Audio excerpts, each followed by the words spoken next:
जो पशु की छाप है वो टेम्पररी बचने का रास्ता हमारे लिए लेकर आती है, लेकिन परमेश्वर की छाप अनंत काल के लिए हमें बचाती है। चुनाव आपका है कि आप किसकी छाप लेंगे, परमेश्वर की छाप या फिर शैतान की छाप। चुनाव आपका है। परमेश्वर का वचन हमें कहता है कि किसी भी व्यक्ति को उस पशु की छाप लेनी चाहिए नहीं। No one should take the mark of beast. किसी को भी वो छाप नहीं लेनी चाहिए। कई लोगों को ऐसा है कि भाई कुछ ऐसा होगा तभी ऐसा होगा। नहीं, मेरी बात सुनो। आपका ध्यान सिर्फ चिप्स पर ना हो, आपका ध्यान सिर्फ टेक्नोलॉजी के ऊपर ना हो, डिजिटल सिस्टम के ऊपर ना हो। जी हाँ, वो हमें संकेत दे रहे हैं, लेकिन सिर्फ आपका ध्यान उनके ऊपर ना हो, क्योंकि जो गहरा प्रश्न है वो ये है कि आपका हृदय किसके नियंत्रण में है। आपका हृदय किसका है, परमेश्वर का है या शैतान का है? क्योंकि यदि आज परमेश्वर का है तो उसकी छाप भी उसके आपके जीवन पर होगी, लेकिन यदि नहीं तो फिर शैतान आपके साथ खेलकर उसकी छाप आपको लेने के लिए मजबूर करेगा। आप खुशी खुशी वो छाप ले लोगे और खुशी खुशी अनंत काल के विनाश की ओर चले जाओगे, आपको पता भी नहीं चलेगा। और इसलिए जो पशु का आत्मा है, यानी कि मसीह विरोधी का जो आत्मा है, इस संसार में ऑलरेडी काम कर रहा है। जिन लोगों में काम कर रहा है वो क्या कर रहे हैं? मसीह विरोधी कार्य कर रहे हैं। समझ रहे हो आप? मसीह विरोधी कार्य कर रहे हैं। जब हम परमेश्वर के खिलाफ आवाज उठाते हैं, हम बागी बन जाते हैं, हम रिबेलियन करते हैं और हम उस जीवित परमेश्वर को इनकार करते हैं। लेकिन मेरे प्रियो, प्रभु यीशु ने हमारे लिए बलिदान दिया है ताकि उनके लहू के द्वारा हमें शुद्ध किया जाए और पवित्र आत्मा की छाप हमारे जीवनों के ऊपर लगाई जाए। सब बोलो आमीन। और इसलिए जो परमेश्वर के लोग हैं उनको डट कर रहना होगा। आगे के समय में क्या होगा वो हम कह नहीं सकते, क्योंकि एक के बाद एक परमेश्वर के वचन के अनुसार हर कोई घटनाएं इस संसार में हमारे आंखों के सामने आ रही है और भयानक समय मनुष्य के लिए आ रहा है। लेकिन जो हम विश्वास करने वाले हैं, हमको डट कर रहना पड़ेगा। हमारे विश्वास में हमें मजबूत खड़ा रहना पड़ेगा। हम पढ़ेंगे प्रकाशित वाक्य उसका 14 अध्याय और 12 पद। क्या लिखा है? प्रकाशित वाक्य उसका 14 अध्याय और 12 पद। पवित्र लोगों का धीरज। देखो, हमें क्या रखनी पड़ेगी? धीरज। डर मत जाओ, क्योंकि जब इंसान धीरज नहीं रखता और वो सोचता है कि यार मुझे तो कहीं से मदद नहीं मिल रही है और मेरे गले के ऊपर तो ये लोग तलवार रखने के लिए तैयार है, क्योंकि प्रकाशित वाक्यों में लिखा है कि जो कोई भी व्यक्ति उस छाप को नहीं लेगा उनको मार दिया जाएगा। यहां पर लिखा है कि परमेश्वर के लोगों को सबसे पहले क्या रखनी होगी? धीरज। फिर क्या लिखा है आगे? पवित्र लोगों का धीरज इसी में है। हाँ, पवित्र लोगों का धीरज इसी में है जो परमेश्वर की आज्ञाओं को मानते हैं। सब बोलो आमीन। कुछ भी हो जाए, हमें परमेश्वर की आज्ञाओं को क्या करना है? मानना है।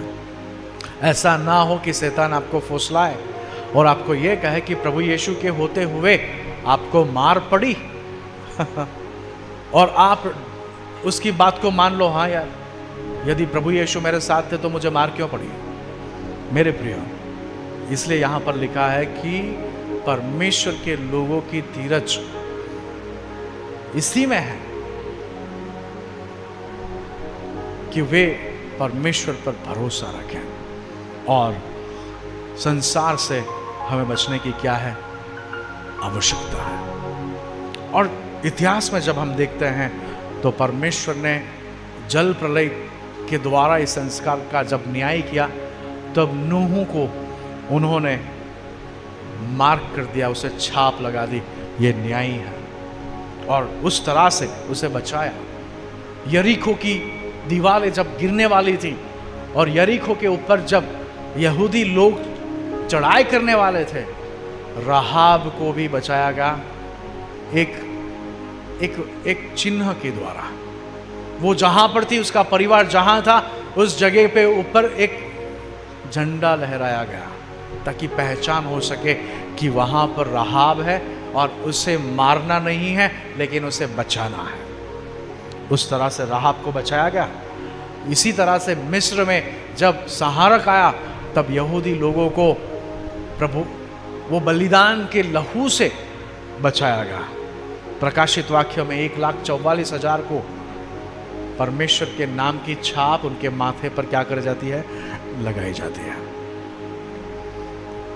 मेरे प्रिय, जिनके माथे पर या हाथ पर उस पशु की छाप होगी, न्याय उनके ऊपर आएगा। और ये बात सबको जाननी बहुत ही जरूरी है। हम पढ़ेंगे प्रकाशित वाक्य उसका 14 अध्याय और 9 पद से, जो लोग वो छाप को लेंगे, माय गॉड, उनके लिए विनाश के सिवा कुछ नहीं बचेगा। इसलिए बहुत ही गंभीर बात है यह कि हम वो पशु की छाप ना लें। पढ़ो जरा क्या लिखा है प्रकाशित वाक्य 14 और 9 पद से। फिर इनके बाद एक और तीसरा स्वर्गदूत बड़े शब्दों से यह कहते हुआ आया, जो कोई उस पशु और उसकी मूर्ति को पूजा करे, पशु को और उसकी मूर्ति को पूजा करे, और अपने माथे या अपने हाथ पर उसकी छाप ले। हाँ, माथे पर उसके हाथ पर छाप ले, तो फिर क्या होगा? वह परमेश्वर के प्रकोप की निरी मदिरा, देखा, वो उसके जीवन के ऊपर परमेश्वर का प्रकोप आएगा। और फिर क्या लिखा है? जो उसके क्रोध के कटोरों में डाली हो गई है, हाँ, फिर पिएगा, वो पिएगा। फिर और पवित्र स्वर्गदूतों के सामने और मेमने के सामने, पवित्र दूतों के सामने और फिर मेमने के सामने आग और गंधक की पीड़ा में पड़ेगा। हाँ, सब बोलो आमेन। अब देखो किस तरह से जिन्होंने छाप ली है उनका विनाश होगा।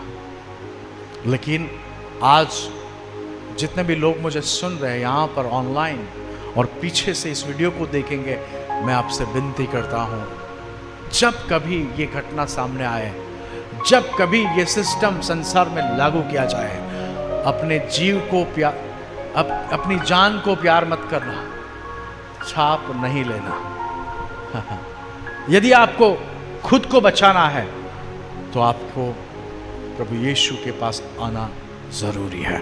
आगे पढ़ो जरा क्या लिखा है।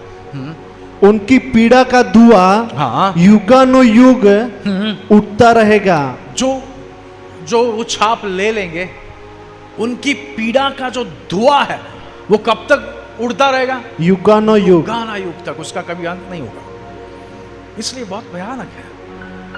सिर्फ प्रभु यीशु आपको इस विनाश से बचा सकता है। सरकारें फेल हो सकती है, सिस्टम्स फेल हो सकते हैं, दुनिया की इकोनॉमी फेल हो सकती है, लेकिन प्रभु यीशु हमेशा के लिए राजा है। सब बोलो आमीन। और इसलिए यदि आपको उस पवित्र आत्मा के छाप को आपके जीवन में लेना है तो सबसे पहला आपको पश्चाताप करना होगा, आपके जीवन को बदलना होगा। यानी कि जो अपराध और गुनाह आपने किया है उसके लिए परमेश्वर पिता से आपको माफ़ी मांगनी होगी और उससे अपने जीवन को हटाना होगा। प्रभु यीशु पर विश्वास करना पड़ेगा और तभी पवित्र आत्मा की छाप आपको लगाई जाएगी। हालेलुया। प्रकाशित वाक्य उसका 22 अध्याय और 4 पद, जो अंतिम विजय है परमेश्वर के लोगों का, उसके बारे में मैं आपको इस पद के द्वारा बताना चाहता हूँ, क्योंकि एक दिन आ रहा है जब हम अनंत काल के लिए परमेश्वर की हजूरी में होंगे, क्योंकि उनकी छाप हमारी पहचान है। पढ़ो जरा क्या लिखा है 22 और 4। वे उसका मुंह देखेंगे। हाँ, जो परमेश्वर की छाप लगाए रखे हैं वे परमेश्वर का मुंह देखेंगे, फिर और उसका नाम उसके माथों पर लिखा हुआ होगा। सब बोलो आमेन। आमीन। फाइनल छाप। उनके माथों पर किसका नाम लिखा है? परमेश्वर का नाम लिखा है। माय गॉड, परमेश्वर का नाम उनके माथे के ऊपर लिखा हुआ है। और फिर क्या लिखा है आगे? फिर रात न होगी, हाँ, और उन्हें दीपक और सूर्यों के उजाले की आवश्यकता न होगी, क्योंकि प्रभु परमेश्वर हाँ, उन्हें उजाला देगा। सब बोलो आमेन।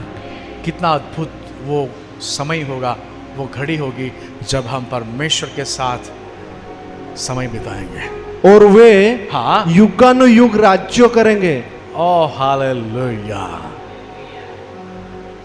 एक गाना है, कई बार जब मैं सुनता हूँ तो मैं कहता हूँ कि वाह, वहाँ हालेलुया हुल्लड़ होवेगा, वहाँ हालेलुया हुल्लड़ होवेगा, हालेलुया चिल्लाऊंगा जब देखूंगा यीशु को, वहाँ हालेलुया हुल्लड़ होवेगा। अब्राहम भी वहाँ होगा। उस गाने में सब लिखा है। मेरे प्रिय, वो दिन दूर नहीं जब हम परमेश्वर के साथ होंगे, और वहाँ पर कोई डर नहीं होगा, वहाँ पर वो पशु भी नहीं होगा, अंधकार नहीं होगा, सिर्फ अनंत काल का महिमा होगा। सब बोलो आमेन। इसलिए आज स्वर्ग एक सवाल पूछता है, किसकी छाप आपके माथे के ऊपर है? Whose mark do you have? और आज ये सवाल के साथ मैं इस मैसेज को पूरा करना चाहता हूँ। किसकी छाप है आपके माथे के ऊपर? क्या इस संसार के सिस्टम की या फिर पवित्र आत्मा की? देखो, इस संसार के सिस्टम की अगर छाप आप लगाओगे तो टेम्पररी आपका बचाव होगा। अगर परमेश्वर के पवित्र आत्मा की छाप लगाओगे तो संसार में कुछ समय के लिए आपको संकट का सामना करना पड़ सकता है, लेकिन अनंत काल के लिए आप सुरक्षित हो जाओगे। सब बोलो आमेन। यानी जो पशु की छाप है वो टेम्पररी बचने का रास्ता हमारे लिए लेकर आती है, लेकिन परमेश्वर की छाप अनंत काल के लिए हमें बचाती है। चुनाव आपका है कि आप किसकी छाप लेंगे, परमेश्वर की छाप या फिर शैतान की छाप। चुनाव आपका है।